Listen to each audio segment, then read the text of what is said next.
Selamat pagi dokter dan teman-teman, saya Afifah. Di sini saya akan membahas tentang subdural hematoma. Jadi definisinya adalah terbentuk penumpukan darah di bawah dura mata dan salah satu lapisan pelindung jaringan otak di bawah tengkorak. Untuk penyebab tersering SDH adalah trauma kepala akibat dari mekanisme akselerasi deselerasi, dan trauma ini menyebabkan robekan pada vena bridging yang menghubungkan korteks cerebri dengan sinus dural. Bisa juga disebabkan oleh proses yang spontan akibat dari gangguan koagulasi atau penggunaan antikoagulan, dan faktor risiko lain juga bisa berpengaruh seperti usia lanjut, bisa juga disebabkan oleh atrofi otak.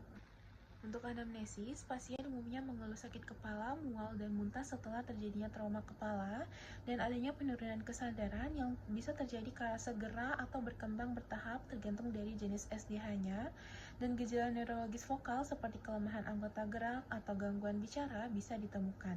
Untuk pemeriksaan fisik dapat ditemukan penurunan dari GCS dan adanya tanda peningkatan dari tekanan intrakranial seperti muntah atau penurunan kesadaran sering dijumpai, dan adanya defisit neurologis vokal seperti hemiparesis dan anisokor yang bisa terjadi karena adanya akibat kompresi dari jaringan otak. Pemeriksaan penunjangnya yang utama adalah CT scan kepala, dan pada CT scan bisa didapatkan hasil lesinya berbentuk crescent atau bulan sabit di permukaan otak. SDH akut dapat ditemukan hyperdance, sedangkan pada kronik dapat hypodance, dan juga bisa dilakukan pemeriksaan MRI dan pemeriksaan hitung sel darah CBC untuk menilai apakah pasien mengalami anemia atau tidak. Selanjutnya untuk diagnosisnya adalah adanya riwayat trauma kepala atau faktor risiko lain seperti pada usia lanjut atau lansia, dan juga menggunakan antikoagulan, dan didapatkan adanya penurunan kesadaran dengan GCS yang menurun dan tanda peningkatan TIK seperti sakit kepala, muntah, dan terdapat defisit neurologis vokal seperti hemiparesis dan anisokor, dan pada CT scan didapatkan hematoma crescent atau bulan sabit di ruang dari subdural dan tidak dibatasi oleh sutura. Dan itu didapat juga midline shift atau efek massa. Jadi untuk tata laksananya, yang pertama adalah prinsip ABC, airway breathing circulation pada trauma, lalu melakukan stabilisasi dari hemodinamik dan juga oksigenasi.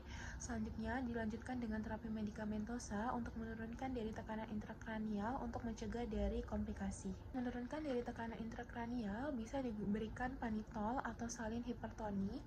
Selanjutnya, indikasi dari operasi adalah tindakan operasi diperlukan pada hematoma yang besar atau adanya penurunan kesadaran yang progresif.